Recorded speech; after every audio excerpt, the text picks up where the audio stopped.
안녕하세요. 오늘은 제가 이제 특강 주제를 상가건물임대차보호법과 올바른 전월세 계약서 작성 방법인데, 특히 상가임대차보호법은 이제 환산보증 범위 내에 있냐, 초과되어 있느냐 이런 문제도 남고, 또 계약서 쓸 때는 어떤 문제가 생기냐면 월세에 대한 부가세 문제하고, 또 오피스텔이라든가 상가건물에 대해서 또 이 권리금 같은 거를 주고 했을 때 이제 그 권리금, 그러니까 양도, 임차권 양수도 계약서를 작성하는 방법, 이것까지 다 알아야 되거든요. 그래서 그 부분에 대해서 집중적으로 총 5강에 거쳐서 이 강의를 이제 하게 됩니다. 그래서 이제 이거를 이제 동영상을 찍고, 또 이제 카페 보면, 제 카페가 이제 여기다 있어요. 네이버의 카페, 네이버 카페 김동희 교수의 935, 요거로 네이버 창에서 검색을 하면 카페에 들어갈 수 있거든요. 그러면 거기에 보면 이제 계약서 같은 경우는 한 90개 정도를 양식을 복사해 쓸 수가 있습니다. 그 계약서는 제가 이제 한 달 동안 고생해서 다 만든 거거든요. 이 부동문자로 된 것까지 전부 제가 이제 이렇게 손 다 봐가지고 개인적으로 만든 거기 때문에 일반 시중에서 또는 협회에서 나눠주는 이런 계약서하고 좀 다를 겁니다. 그 상가 같은 경우는 상가임대차보호법에 정해지고 있는 뭐 3기 이상 계약을 해지할 수 있다든가, 또는 계약 기간이 연장이다, 이런 내용도 다 넣었으니까, 일단 제가 이제 강의하다가 계약서 양식에서 제가 이제 보여드리겠지만, 그래서 이제 상가임대차보호법하고 또 계약서, 상가 건물에서 계약서 쓸 때 유의할 수 있도록 했고, 지금 여기에 있는 그 120에서 126쪽은 지금 요 계약서의 작성의 비밀이라고 해가지고, 이 계약서의 작성의 비밀은 2017년 이제 1월 5일 날 출간한 거거든요. 그래서 이 부분이 신간이고, 여기에는 최신의 법 개정된 게 다 삽입됐으니까 아마 이제 이 공인중개사분들이 계약하는데 도움이 많이 되실 겁니다. 그래서 오늘은 이제 상가 같은 경우는, 상가임대차법 같은 경우하고 상가임대차 계약서 같은 경우는 잘못 작성하다 보면 우리가 이제 그 계약으로 인해서 손해를 볼 수가 있는데, 일단은 좀 전에 지난주에도 보면 주택임대차보호법과 주택임대차에서 전월세 계약서 작성하는 부분에서 6강을 동영상을 촬영해서 카페에 올려놓은 바 있는데, 오늘은 이제 보면 일단은 상가임대차 계약서를 작성하는 방법을 이해하기 전에 우선 계약이 효력에 대해서 한번 좀 설명을 잠깐 드리고 상가임대차보호법에 들어가겠습니다. 계약이 효력이라는 거는, 효력이라는 거는 계약서를 작성하지 않아도, 또는 이제 계약을 하기로 합의하면, 계약금을 지급하지 않아도, 또는 중도금, 잔금을 지급하지 않아도 계약이 효력이 생기는 거죠. 그래서 우리가 계약하기로 합의를 한 다음에 합의를 하게 되면 계약이 효력이 발생하는 거죠. 이제 계약이 하기로 하고 합의만 하고 계약서를 작성하자면 어떤 사항이 발생하냐면, 어떤 계약을 했는지 서로 시시비비 걸려가지고 다툼이 생길 수 있죠. 그렇다고 하더라도 녹취를 떠났다든가, 또는 증인이 있다 그러면 그 계약의 효력으로 인해서 손해배상 책임이 따르게 되는 거죠. 그래서 우리가 이 첫 번째, 계약의 효력은 계약서를 작성하지 않아도 계약하기로 합의 이상 이제 효력이 생기는데, 기본적으로 우리가 이제 계약 효력은 계약에 합의를 합니다. 합의를 한 다음에 주계약을 하게 되죠. 이 주계약이 뭐냐면은 계약서 작성. 요걸 다른 말로 뭐라 하냐면 처분문서라고 하죠. 대부분 판례에서는 처분문서. 이렇게 작성한 다음에 바로 계약금 계약을 하게 되는 거죠. 우리가 이제 이 정도는, 다른 건 몰라도 이 정도는, 그 다음에 중도금하고 잔금과 동시에 주택을 인도받게 되는 거죠. 주택을 건물을 인도. 왜냐면 주택이 될 수도 있고 상가가 될 수도 있으니까 건물 인도 이렇게 표시해 놓으면 주택이든 상가든 다 아우르는 개념이 되겠죠. 그래서 요걸 갖다가 중도금, 잔금 요 과정을 우리가 계약 이행 과정이라고 하죠. 그래서 잔금 지급과 동시에 건물을 인도받으면 계약이 완료가 되는 겁니다. 요 상태가 돼가지고 그러면 계약이 완료가 되는 거죠. 이렇게 해서 계약의 효력이 발생하는 거죠. 그래서 이제 이랬을 때 우리가 이제 요 계약하기로 합의를 해가지고 계약의 효력이 발생하고 나면 계약서를 작성하지 않아도 이게 주계약이 계약서 작성하지 않아도 또는 계약금 계약이 뭘까요? 계약금 계약이 뭐죠? 계약금을 지급하는 행위를 말하는 계약금을 지급하면 계약금 계약을 했다는 거죠. 요거는 계약금을 지급하면 그러니까 이 계약에 합의하기로 하고 나서 계약금을 지급하기 전까지는 계약을 깰 수가 없는 거죠. 그럼 계약에 합의를 하고 나가지고 얼마에 하기로 했는데 계약서를 작성하지 않았다고 해서 또는 계약금을 지급하지 않았다고 해서 계약을 깰 수 있냐? 계약을 못 깨는 겁니다. 그럼 어떻게 되냐? 계약했는데 계약을 안 하게 되면요. 이제 계약금이 없으면 해약금이 없는 거죠. 계약금을 지급해야 스스로 해약금을 지고 계약을 깰 수가 있는 거죠. 근데 계약금을 지급하지 않았으니까 해약금이 없으니까 계약을 깰 수가 없는 거죠. 그랬을 때 일방이 계약을 깼을 때는 손해배상 책임이 있는 거죠. 그때의 손해배상금은 대체로 전세보증금 또는 매매 계약서에서 기재된 계약금 상당, 즉 10% 정도 상당해서 결정이 되고 그게 과하다 그러면 좀 감액되는 경우가 있죠. 보통 한 계약금 정도 상당인데 금액이 이제 뭐 5천만 원 전세다. 이럴 때는 500만 원이 뭐 결정이 되는 경우가 있고 예를 들어서 5억짜리 매매 계약이다. 그럴 때는 계약금이 5천만 원이죠. 이제 그럴 때는 이제 감액 청구 소송을 하게 되면 그걸 감액 청구하면 한 3천만 원 정도 선에서 손해배상 책임이 있죠. 결국 우리가 알아야 될 건 뭐냐면 계약을 하지 않아도 즉 계약금을 지급하지 않아도 이제 않으면 계약을 깰 수가 없는데 일방이 계약을 이행하지 않으면 상대방은 법정 해제할 수 있는데 법정 해제를 하게 되면 그에 따라서 손해배상 청구할 때 그때에는 계약금 상당액이 손해배상이 된다. 이거를 그러니까 계약을 함부로 하는 게 아니라는 거죠. 그래서 이런 걸 벗어날 때 어떻게 되냐? 내가 이 계약을 했는데 확실히 안 쓰는 거예요. 근데 이 물건을 꼭 잡아놓고 싶어. 그럴 때에는 계약금을 꼭 10%할 필요는 없는 거거든요. 1% 해도 되는 거예요. 1%. 근데 보통 사람들은 어떻게 하냐? 계약을 10억짜리 이제 뭐 전세를 갖다가 뭐 3억짜리 전세한다. 그러면 계약금 3천만 원을 걸어놓고 오늘 돈이 없으니까 혹시 계약을 깰지 모르니까 이제 오늘 한 뭐 300만 원 정도 이렇게 1% 300만 원 정도 내고 내일 2,700만 원 입금시키고 하는 이런 계약을 많이 하죠. 그렇게 하게 되면 나중에 그 다음날 3천만 원 나머지 2,700만 원 입금시키지 않고 계약이 깨진다 그럴 때는 그 해약금은 3천만 원 상당이 되는 거죠. 3천만 원. 이게 정확히 말하면 3천만 원을 계약서에 작성된 계약금을 3천만 원 지급하지 않으면 계약을 스스로 깰 수가 없는 거예요. 그 상대방이 손해배상 청구하면 계약금 상당히 손해액이 된다는 거죠. 근데 그게 금액이 크잖아요. 5천 1억 되고 그런다면 감액되는 경우가 돼 있죠.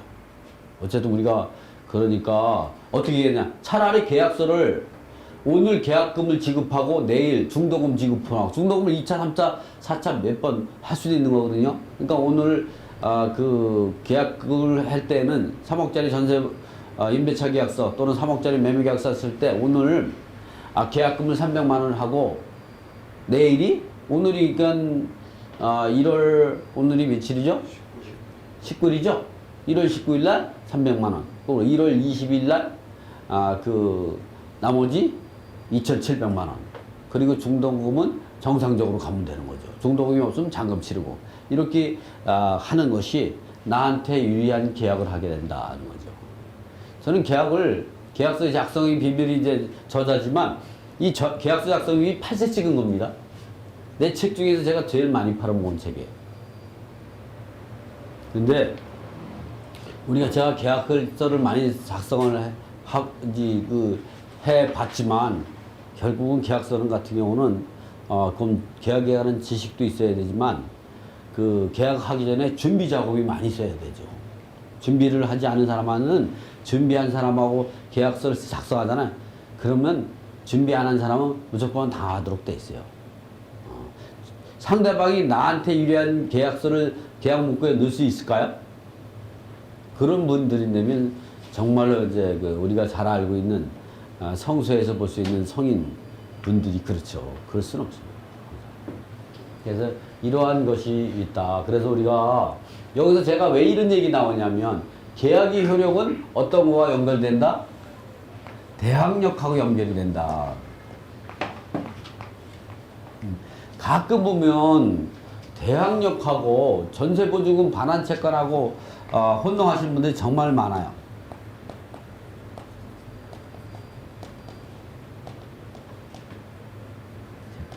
이 대항력하고 전세보증금 반환채권하고는 전혀 다른 겁니다. 그래서 우리가 이 대항력이라는 건 뭐냐면 계약서 쓴 당사자가 A가 임대인 또는 이 사람이 매도인, B가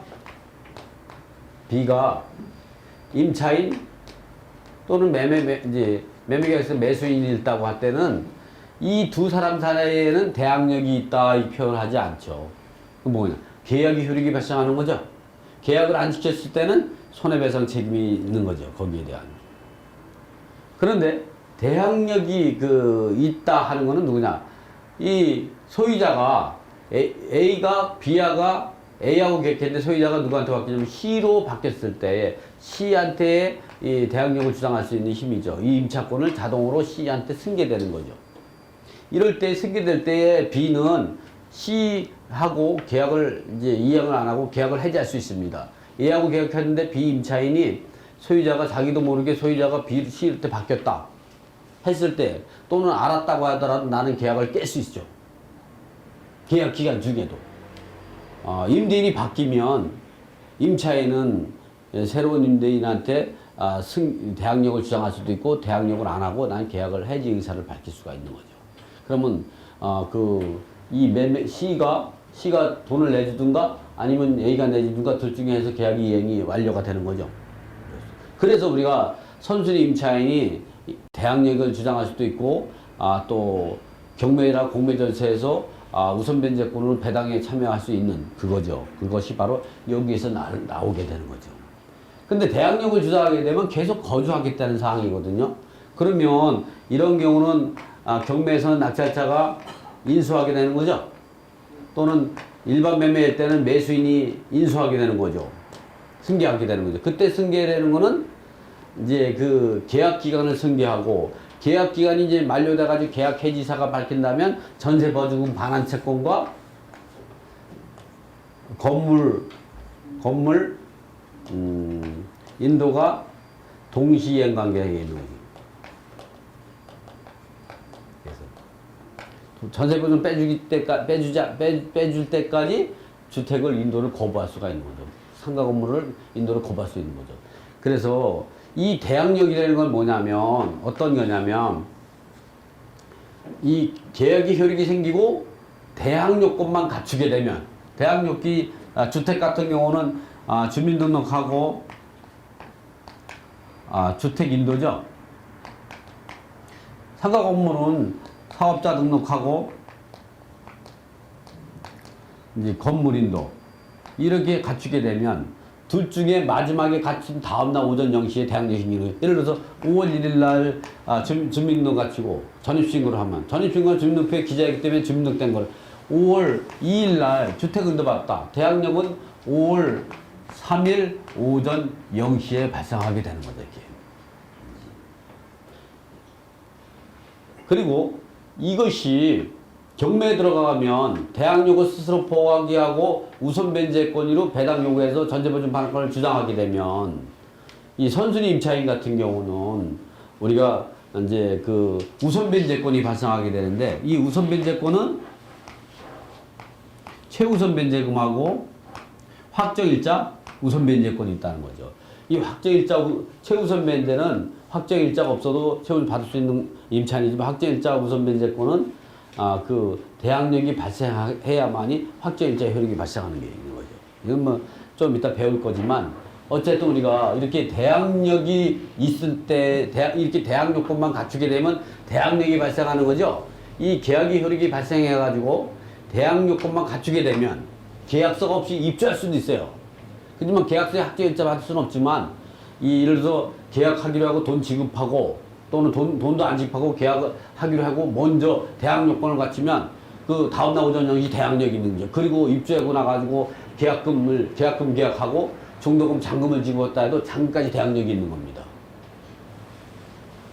그 대항력은 그런 거거든요. 대항력이 내는 건 뭐냐면 대항 요건만 갖추게 되면 대항력이 있는 거지, 계약하기로 합의하고 그거에 의해서 계약의 효력이 발생하고 그에 의해서 계약서를 작성하지 않고 대항 요건을 갖추고 다음날 오전 0시 대항력이지, 계약금, 중도금, 잔금을 언제 치렀냐는 의미가 없는 거죠. 그래서 이런 내용들을, 이게 계약의 효력이고 대항력이다. 대항력. 전세보증금 반환 채권하고는 좀 다른 거다. 근데 이제 나중에 계약의 효력이 생기고 대항력이 발생하고 그에 의해서 중도금, 잔금, 계약금, 중도금, 잔금을 지급했다. 그렇다 하면 그 전세보증금에 대해서는 대항력 있는 임차인은, 선순 임차인 같은 경우는 전액 반환받을 때까지 주택인도 또는 상가건물인도를 거부할 수 있는 동시행 관계가 있다. 이렇게 알아두시면 됩니다. 제가 전번 시간에 이제 주택할 때 요 말씀을 안 하신 것 같아가지고 요 내용을 좀 우리가, 이 대항력하고 전세보증 반환 채권을 가끔 보면 같이 그 하나로 엮어서, 계약은 용물 계약이기 때문에 전세보증금을 지급하지 않으면 또는 계약서를 작성하지 않으면 계약의 효력이 발생하지 않기 때문에 대항력이 발생하지 않는다. 예를 들어 계약금까지 계약서만 작성하고 계약금만 지급하면 대항력은 그 지급한 것만에 대해서만 대항력이 발생한다든가 뭐 이런 식으로 곡해를 하시는 분들이 있어서 그렇게 하시면 안 된다는 생각이에요. 그래서 계약을 할 때 함부로 하시면 안 됩니다.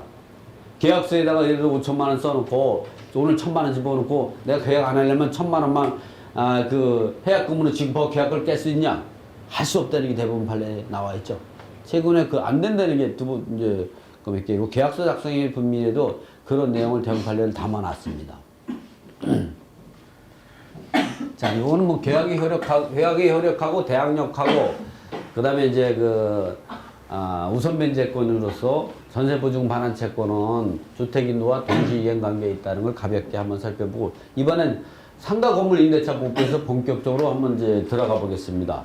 이 상가건물 임대차 보호법 같은 경우는 이 건물이 상가 건물이어야 되는 건 아닙니다. 그래서 이게 등기된 주택이든 불법권 주물이든 또는 이제 공장이든 어떤 시설에도 영업을 할 수 있는 건물로서 영업행위를 목적으로 할 수 있는데, 반드시 사업자 등록을 할 수 있는 건물이면서 이 사업자 등록을 맞춰줘야 되고, 이제 그렇게 되면은 우리가 상가임대차보호법의 적용 대상 건물이죠. 이 적용 대상 임차인이라고 해서 반드시 상가임대차보호법의 보호를 받는 것이 아니라, 상가임대차보호법을 받으려면 이 대항 요건을, 즉 사업자 등록하고 건물을 인도받아가지고 영업행위를 해야만이 상가임대차보호법에 의해서 다음날 오전 0시에 대항력이 생겨가지고 상가건물 임대차보호법의 보호를 받을 수가 있는 거죠.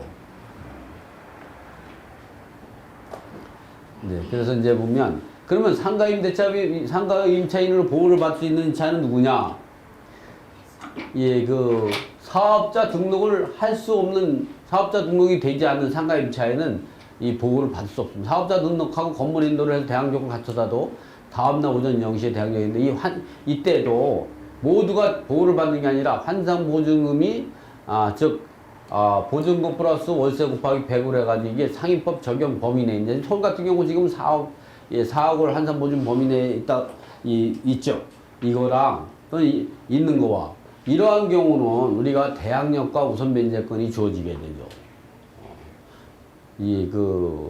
계약서에 확정일자 받아서 확정 일자 우선 변제금. 우선 변제권은 우리가 우선 변제권은 최우선 변제 소액 임차인으로서 최우선 변제금하고 확정 일자 우선 변제권을 이야기하는 겁니다. 그러나 환산분이 초과되게 되면 그 기존에 같은 경우는 이 대항력도 없고 우선 변제권도 없다가 이제 15년 5월 13일부터 이 법이 개정이 돼 가지고 환산분이 초과된 사람도 대항력이 인정이 되고 계약갱신 요구권 5년이 보호를 받게 됐지만 그 이전의 계약에 대해서는 인정하지 않고 있고 계약을 2015년 5월 13일 이후로 계약을 갱신했거나 종전 임대차를 갱신했거나 또는 새로 계약서를 작성한 거에 대해서만 인정하고 있다. 이거 뭐 환산보증금 초과냐 법률 내용은 이따가 자세히 설명을 드릴 거니까 여기까지 하고요.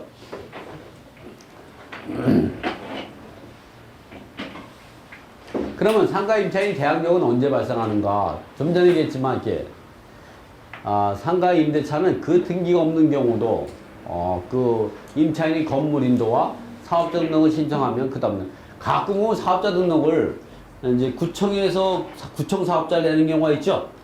그런 경우 대항력 없어요. 여기서 말하는 건 세무서에서 사업자 등록을 말하는 거죠. 가끔은 구청 사업자 갖고 대항력이 있냐 없냐 갖고 시심에서 구청 사업자는 대항력 없는 겁니다.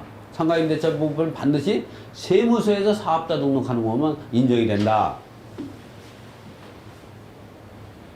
그래서 대항 요건을 가지고 대항력이 생기면 일반 매매로 이 소유자가 바뀌는 경우는 모두가 대항력이 생기는 거죠. 이렇게 지금같이 A로 있다가 소유자가 B로 바뀌었어요.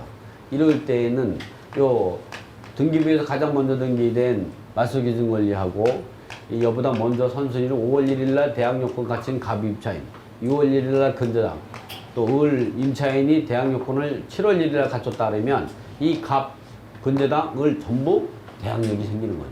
대항력. 근데 소유권이 7월 1일 날로 이 소유자가 바뀌었다면 어떻게 되겠어요? 이 사람은 대항력이 발생하기 7월 2일 날 오전 0시니까 대항력이 발생하기 전에 소유자가 바뀌었죠? 이럴 때는 매매가 임대차를 깨는 거죠.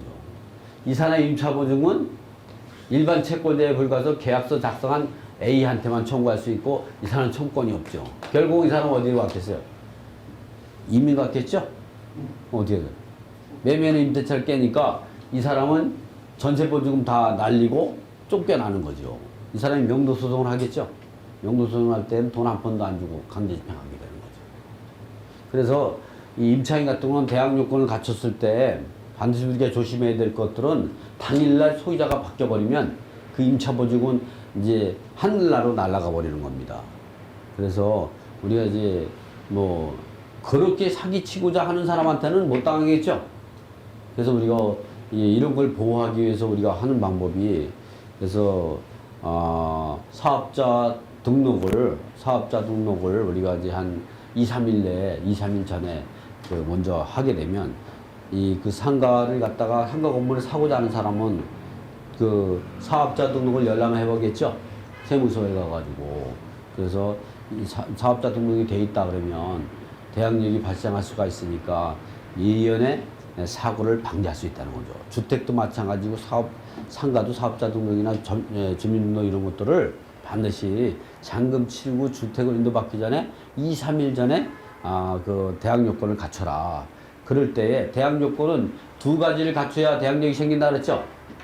건물 인도는 못 받았지만 사업자 등록이나 전입신고가 돼 있는 상에서는 그 경매가 들어갔던 집주인이 바뀌는 거는 당장 바뀌는 게 아니기 때문에 몇 년 후기 때문에 그때 가서 그 사람이 그 시기에 살고 있었냐 안 살고 있었냐 영업을 하고 있었냐 이 얘기는 또 이제 그 증빙 자료로 해서 임차권을 갖다가 대항력 없는 임차인으로 주장하기는 상당히 어렵다. 일단은 좀 우리가 좀 더. 근데 주민센터라든가 사업자 등록하러 갈 때 보면 그럼 당신이 이제 등록을 해라 가면은 당신이 거기에 입주했느냐, 실제 거주하느냐 이런 얘기를 따지게 되면 실제 입주. 계약서에 보면 잔금 날짜가 틀린데 왜 그러냐? 잔금 날짜는 이렇게 되지만 미리 입주하게 됐다. 누구? 임대인이 사정에 의해서 미리 입주했다. 뭐 그러면 돈 2천 내역을 한번 확인, 이 계약서를 보자, 뭐 이런 것까지 하진 않아요. 그래서 거기서 정직하게 내가 사정이 이런 사정 때문에 미리 한다 그러면 안 해주겠죠. 그럴 때는 우리가 유도리를 발휘할 필요가 있다는 거죠. 이게 일반 매매에서 다대항력 있지만 경매로 진행이 되면 경매로 임차권은 소멸주의로 가고 있습니다. 누구냐? 말소기준 권리보다 이후에 있는 임차권은 소멸주의로 가죠. 왜? 이 말소기준권을 보호하기 위해서 소멸시키는 거죠. 말소기준 권리 이후에 권리가 을임차인이 소멸되지 않는다 그러면 근저당권이 채권의 손실을 보게 되겠죠. 그래서 이런 경우는 그렇지만 선순위는 근저당권자가 이제 그 소멸되지 않는 것을 알고 선수채권으로 이제 인정을 하고 자기가 손실을 하고 근저당 설정이 되기 때문에 이게 소멸되지 않더라도 이 근저당권자가 예측하지 못한 손실이 아니기 때문에 이런 경우는 인수주의로 가게 되는 거죠.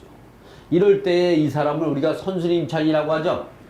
이러한 선순위 임차인 같은 경우는 대항력을 주장할 수도 있고 대항력을 포기하고 대항력을 스스로 포기하고 계약 해지 의사를 밝히면서 그 우선 변제권으로 이 배당 요구해서 전세보증금 전액 배당받을 때까지 주택인도를 거부할 수가 있는 거예요. 그래서 전세보증금 1억인데 5천만 원 배당받다. 그럼 5천만 원을 낙찰자가 줄 때까지 주택인도를 거부할 수 있는데 그 5천만 원을 줄 때까지 이 주택인도를 거부할 수 있는 것, 상가 건물을 거부할 수 있는 것은 대항력이 있어서 그런 게 아니고 대항력이 있는 게 아니라 전세보증금 반환 채권과 건물인도는 동시행 관계에 있기 때문에 그런 거죠.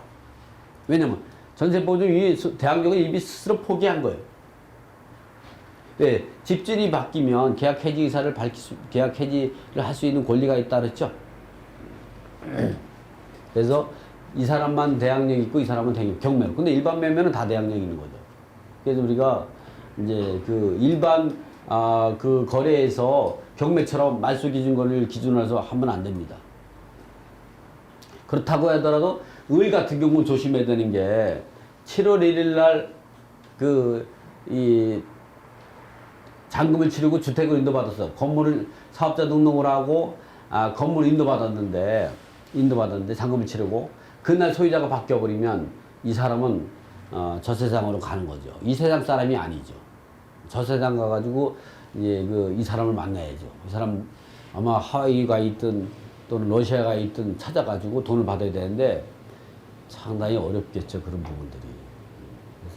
그리고 또 조심해야 되는 게 이 사람 같은 경우는 경매가 들어가면 이 근저당으로 의해서 소멸되는 채권에 불과하다는 거죠. 그래서 손실을 깡통이 전세가 바로 이런 데서 나오는 거죠. 대항력이라는 건 바로 이런 거다. 특히 대항력이라는 거는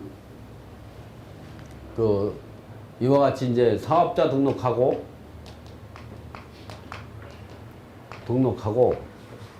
또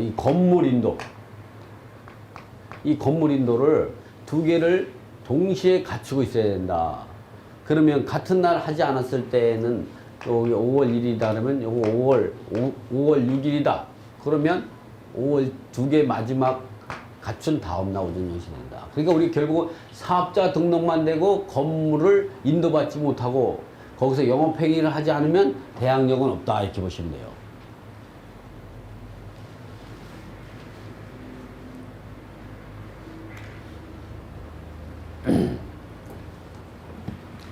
상가임차인이 최우선 면제를 받으려면 어떻게 되느냐. 상가임차인이 최우선 면제를 받으려면 이렇게 돼야 되는 거죠. 상가임차인이 최우선 면제를 받으려면 이제 경매 기입 등기, 등기부에 경매 기입 등기가 되든지 공매일 때는 공매 공고 등기. 그러니까 되기 전에 대항 요건을 갖춰야 된다. 대항 요건. 사업자 등록과 건물인도를 갖춰야 된다. 이래야만이 우리가 이제 소액임차인으로서 이렇게 갖추고 이렇게 대항 요건만 갖추면 모두가 소액임차인으로서 최우선 받느냐. 소액임차 보증금에 해당된다. 지금은 이제 서울 같은 경우 6,500만 원 이하일 때 2,200만 원이죠. 최우선 면제.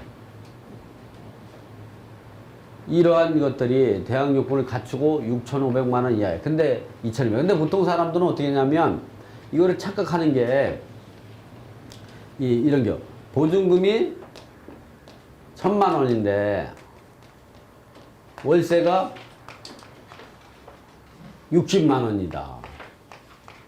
이러면 이 환상보증금을 이야기할 때는 그 확정일자 갖고 그러니까 그 4억 이하일 때 그 상임법의 보호를 받느냐 벗어나냐 그 환상보증금을 범위 내에 있느냐 초과하느냐 이때만 환상보증금을 갖고 계산하고 소액임차인을 결정할 때는 이 그 월세를 계산하지 않고 보증금만 갖고 판단하는 거로 생각을 하고 있죠. 어떻게 생각하세요? 소액임차인을 상가에서 이제 오피스텔 업무용으로 사용한다든가 상가에서 영업하는 사람이 보증금이 1,000만 원 월세를 했다면은 소액임차인만은 환상 보증금 하지 않고 보증금으로만 계산하게 되죠. 그러죠? 그렇죠. 그래 맞아요. 환상 보증금 하지 않고 보증금만 갖고 하죠. 그렇죠? 네? 이 상가는 소액임차인도 환상보증금을 하는 겁니다. 그래서 이 사람은 소액임차인이 아니죠. 왜 그러냐면 이 보증금 1,000에다가 월세 60만원 곱하기 100을 하면 이게 6천이 되는 거죠? 7천이죠? 이거 대한민국에 어디 있다고 해도 소액임차인이 아니에요. 서울이 제일 높죠? 그래도 이 사람 소액임차인이 아니죠. 그래서 이제 우리가 이제 경매로 이렇게 낙찰받는 사람들 같은 경우가 실수를 많이 하죠. 왜 그러냐면 보증금이 1,000이고 월세가 60인데 이 사람이 이제 사업자 등록만 해놓고 대학 요건만 갖추고 확정일자가 없어요. 이 사람은 확정일자가 있었다면 7천이니까 1,000만 원은 확정일자 우선 면제 받을 수 있죠.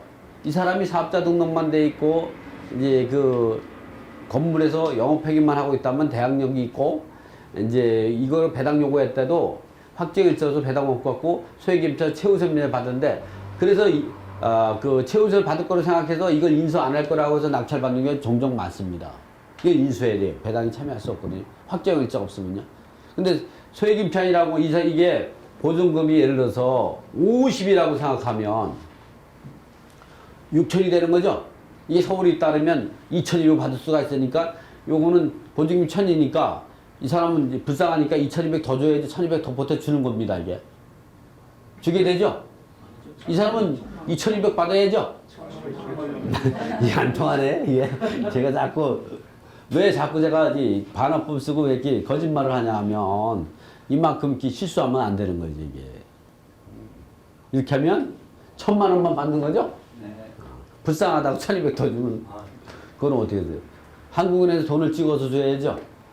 그래서 우리나라는 좀 그랬으면 좋겠어요. 앞으로 이 보증금이 작은 사람들 같은 경우는 요 1,200을 국가에서 보상해주는 제도를 좀 만들었으면 좋겠어요. 그러면 좋겠죠? 다 그 세금인데.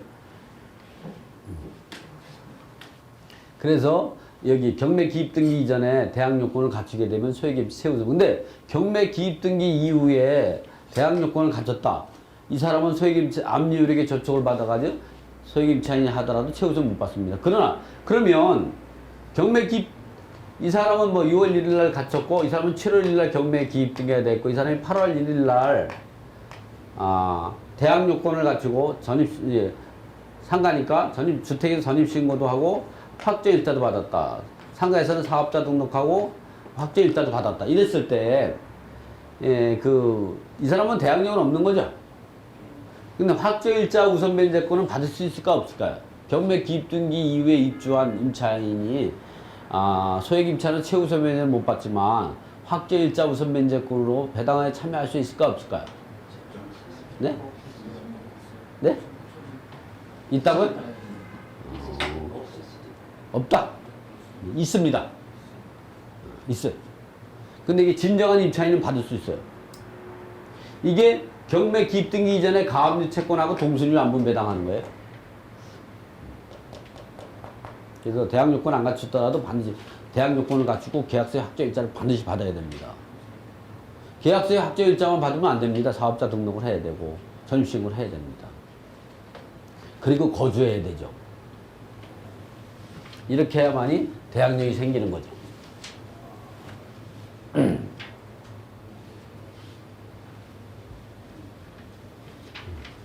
그래서 우리가 소액임차인은 이렇게 이제 처음에 태동이 됐고 2002년 11월 1일 날 상가임대차법이 생겼고 이제 그래서 2010년 7월 25일까지는 환산 모집이 4,500만 원 이하일 때 1,350 일정에 1,350을 최우선 매를 받았고 요거에 30%지 30%. 그리고 1차 개정이 이루어졌는데 2010년 7월 22일부터 2013년 12월 30일에는 환산 모집이 5,000일 때 1,500만 원이 되는 30%죠.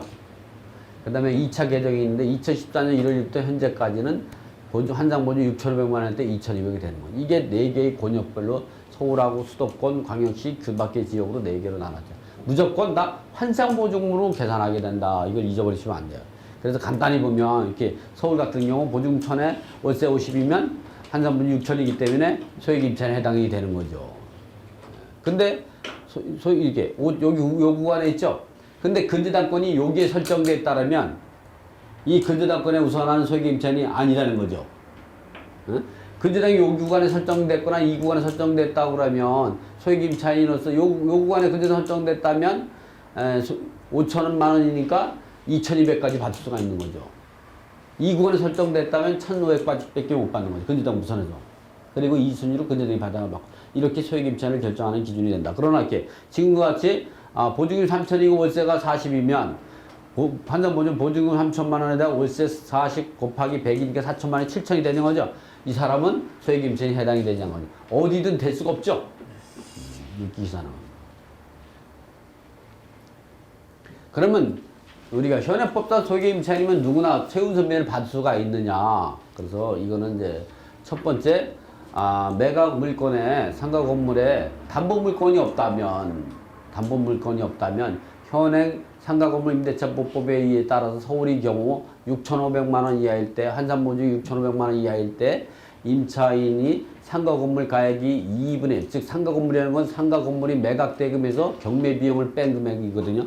상가건물 주택가액이라는 거는 주택가액은 주택 매각대금에서 이제 그 실제 배당할 금액에서 경매 비용을 뺀 금액을 주택가액이라고. 주택가액 2분의 1 범위 내에서 2,200을 1순위로 배당을 받을 수 있다는 거죠. 이때 두 번째 담보물건이라는 거는 근저당 담보가 등기 전세권 확정일자 임차권 등기된 임차권 등이 있고 그 담보물건들이 상위법 시행일 전에 설정됐다면 상가임대차법의 보호를 이게 시행되기 전에 설정된 것에 대해서 상위법은 대항할 수가 없습니다. 그래서 이 먼저 설정됐다면 그게 먼저 배당을 받는 거고 이후에 설정됐다면 이후에 설정된 시기에 따라 가지고 근저당권이 여기에 이 구간에 설정됐다면 환산분 4,500만 원이 할 때 1,350을 받고 초과됐다면 받을 수가 없는 거고 근저당이 먼저 받는 거고 예를 들어서 근저당권이 요 시기에 설정이 됐다면 5,000만 원 이하인 임차인만 소액 임차인으로서 1,500을 받게 되는데 그럴 때에 1,500을 1순위로 받고 2순위로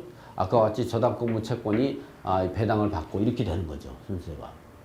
여기에 설정이 됐다면 6,500 이하인 모든 이제 환산보증 6,500 이하인 사람이 모두 소액 임차인으로서 최우선 2,200을 받는 거고 상가건물 가액의 2분의 1 범위 내에서 2014년 1월 1일부터는 상가건물 2분의 1 범위 내에서 최우선 매를 받을 수 있도록 상임법이 개정이 됐죠.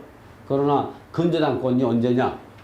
요 구간에 설정에 따르면 2002년 11월 1일부터 2013년 12월 때는 상가 건물 가액의 3분의 1 범위 내에서 최우선을 받도록 되어 있었죠. 이것이 2014년 1월부터는 상가 건물 가액의 2분의 1 범위 내에서 최우선을 받도록 법이 개정이 됐죠. 뭐 책에 다 있는 내용인데 제가 한번 이제 각 특강이니까 설명을 드린 거예요. 확정일자 우선 변제권은 어떻게 발생하느냐? 우리가 이제 그 확정일자 우선 변제권은 우리가 이제 그 상가 건물 임대차보호법의 적용 대상이 상가임대차보호법의 보호를 받아가지고 대항력과 우선 변제권이 생기면 머나먼 길을 가야 돼요. 첫 번째 관문은 대항력권을 갖춰야 된다.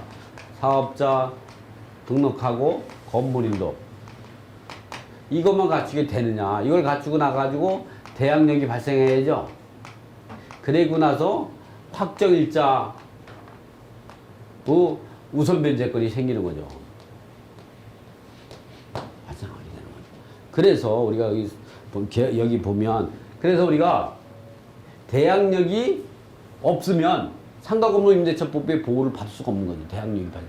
이게 5월 1일인데 5월 2일 오전 0시가 대항력이 발생하지 않으면 확정일자 우선변제권은 발생할 수가 없는 겁니다. 그래서 이 우선변제권은 이 확정일자 이에 또 최우선변제금 있죠? 이런 것들을 우리가 우선변제권이라고 하는데, 이런 우선변제권이 발생하지 않는 거죠. 그러니까 이 우선변제권, 즉 최우선변제, 확정일자 우선변제는 대항력이 아버지예요. 대항력이 아버지고 이것들은 자손들이죠. 이 아버지가 없으면 자손이 안 생기죠. 그래서 이제 확정일자 우선변제 환산보증금은 이제 이렇게 발생하는 겁니다. 2002년 11월 1일 상하건물임대차법이 시행돼 가지고 2008년 8월 20일까지는 서울 같은 데는 환산보증금이 2억 4천만 원 이하일 때, 수도권은 과밀억제권은 1억 9천만 원 이하일 때, 광역시는 1억 5천만 원 이하일 때, 그 밖의 지역은 1억 4천 이하로 있다가 2008년 8월 20일부터 2010년 7월 25일까지 2억 6천, 또 2010년 7월 26일부터 2013년 12월 30일까지는 3억, 그리고 2014년 1월부터 현재까지는 4억 이하일 때는 환산보증 범위 내에 있다. 수도권 과밀억제권, 서울시를 제한 수도권 과밀억제권에는 3억 이하일 때, 또 광역시 얘는 2억 4천 이하일 때, 그 밖의 지역은 1억 8천만 원 이하일 때다. 그런데 이제 이를 가지고 건재당이 여기에 설정이 돼 있다.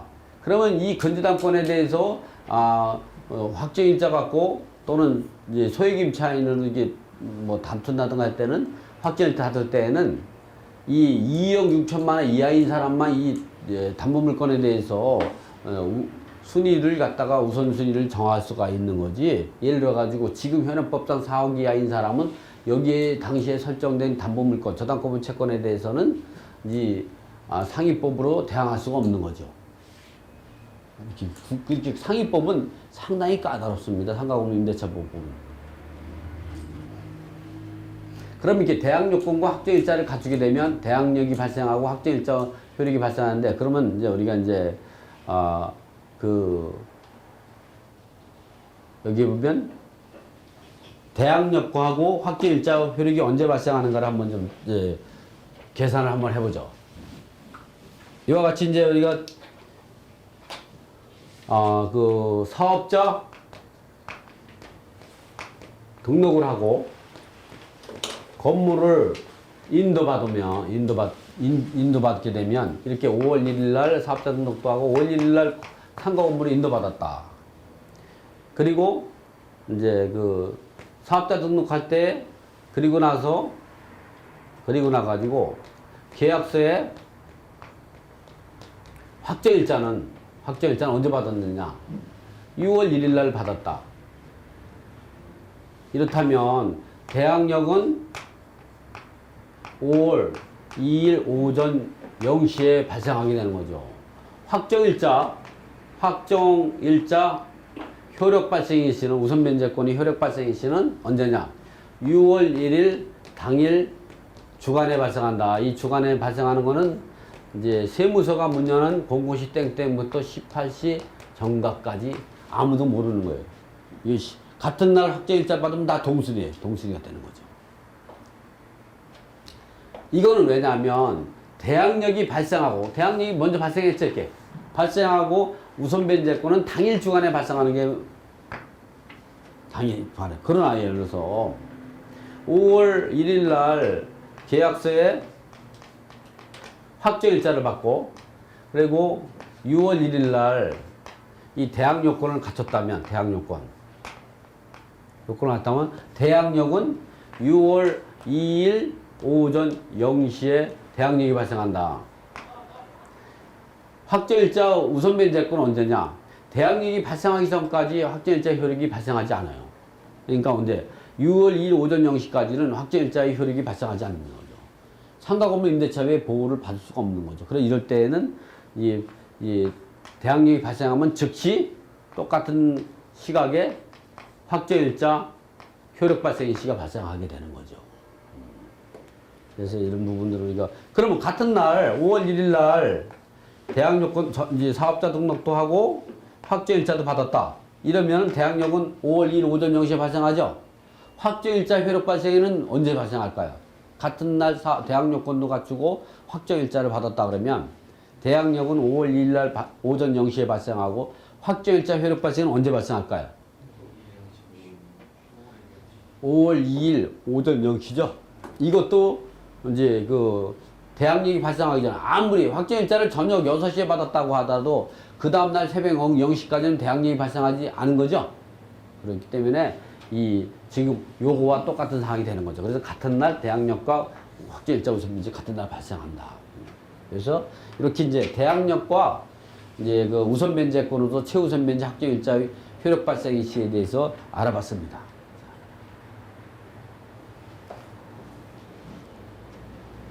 자, 이번에는 이제 제2강으로 이제 보면 우리가 그 제2강으로 상가입주인이 알아야 될 권리와 다른 채권자에 배당하는 방법에 대해서 이제 알아보겠습니다.